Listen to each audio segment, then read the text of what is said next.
दीजिएगा। चौथा क्वेश्चन क्या है, एक वर्ग के विकर्ण की लंबाई 10√2 सेंटीमीटर है, तो वर्ग का क्षेत्रफल क्या होगा? आंसर दीजिए, डायरेक्ट आंसर है ना इसका, आंसर दीजिए। हाँ, जो नए स्टूडेंट है चैनल को सब्सक्राइब कर लेंगे, नोटिफिकेशन बेल को ऑन कर लेंगे, जुड़ जाएंगे, ठीक है। हाँ, सभी स्टूडेंट जुड़ जाइए।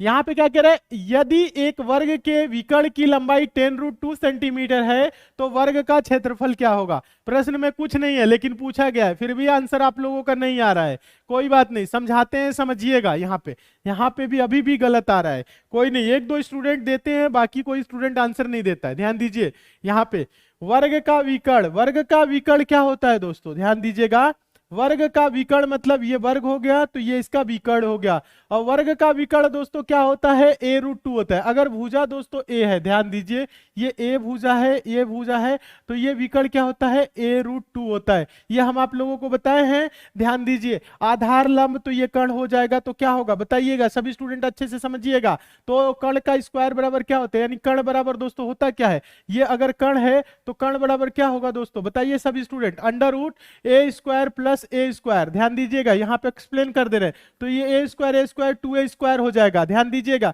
तो एक a बाहर आ जाएगा, समझिएगा, a² है तो बाहर आएगा तो a हो जाएगा, अंडर रूट क्या होगा? ध्यान दीजिएगा, ये 2a² है, ध्यान दीजिए, तो a² क्या होगा? बाहर आ जाएगा तो a हो जाएगा, ये a√2 हो जाएगा, तो यही a√2 है। समझ रहे हैं ना? यहाँ पे क्या कह रहे हैं, वर्ग के विकर्ण की लंबाई क्या है दोस्तों, बताइए सभी स्टूडेंट, 10√2 है, यानी कि a√2। समझिएगा, a√2 की जगह क्या है? 10√2 है। ध्यान दीजिएगा, तो एक बराबर क्या है दोस्तों? 10 है। ध्यान दीजिएगा, a बराबर क्या है? 10 है ना। पूछ क्या रहा है? वर्ग का क्षेत्रफल। वर्ग का क्षेत्रफल मतलब क्या होता है दोस्तों? भुजा का स्क्वायर। अगर ये 10 है, ये 10 है, तो ये भी 10 होगा, ये भी 10। भुजा का स्क्वायर करिए या भुजा इंटू भुजा ये कर लीजिए, 10 दाम में क्या होगा? 100 सेंटीमीटर स्क्वायर होगा। किस ऑप्शन में है? ऑप्शन नंबर बी में है, ऑप्शन नंबर बी सही हो जाएगा। वेरी गुड, बहुत अच्छे। हाँ, क्या होगा?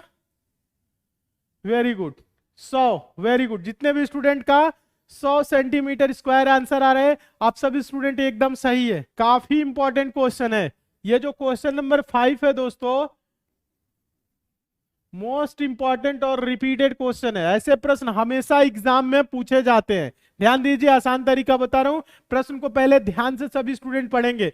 प्रश्न है, एक चुनाव में 2 प्रत्याशी थे, 10% मतदाताओं ने अपने मतों का प्रयोग नहीं किया। जीते हुए प्रत्याशी को कुल मतों का 60% प्राप्त होता है और वह 9000 मतों से विजयी घोषित होता है। ज्ञात कीजिए मतों की कुल संख्या कितनी है? ध्यान दीजिएगा, प्रश्न समझिए। प्रश्न में क्या हो रहा है दोस्तों, एक चुनाव में 2 प्रत्याशी है, 10% मतदाताओं ने अपने मतों का प्रयोग नहीं किया। ध्यान दीजिए, तो प्रश्न कैसे सॉल्व होगा हम आप बता रहे हैं आपको। ध्यान दीजिए, कुल मत क्या होगा दोस्तों, बताइएगा। कुल मत, सभी स्टूडेंट ध्यान दीजिए, कुल मत क्या होगा दोस्तों?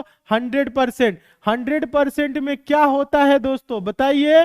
यहाँ पे कह रहा है 10% मतदाताओं ने अपने मतों का प्रयोग नहीं किया, यानी 90% पढ़ा, 10% नहीं पढ़ा। 10% जब प्रयोग नहीं किए तो क्या हुआ? पढ़ा नहीं पढ़ा। तो आप यहां लिखेंगे पढ़ा मत। ध्यान दीजिए सभी स्टूडेंट, अच्छे से देखिए, पढ़ा मत। यहां पे लिखेंगे दोस्तों नहीं पढ़ा मत। क्या लिखेंगे?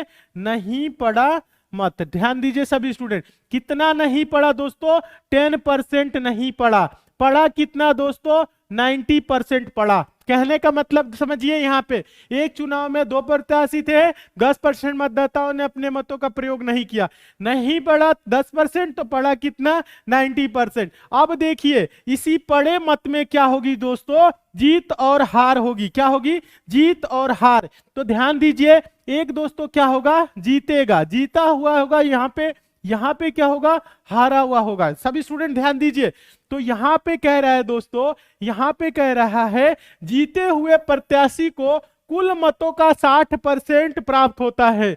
जीते हुए प्रत्याशी को कुल मतों का 60%। ध्यान दीजिएगा, कुल मतों का 60%। यहां पे ध्यान दीजिए, कुल मत क्या है?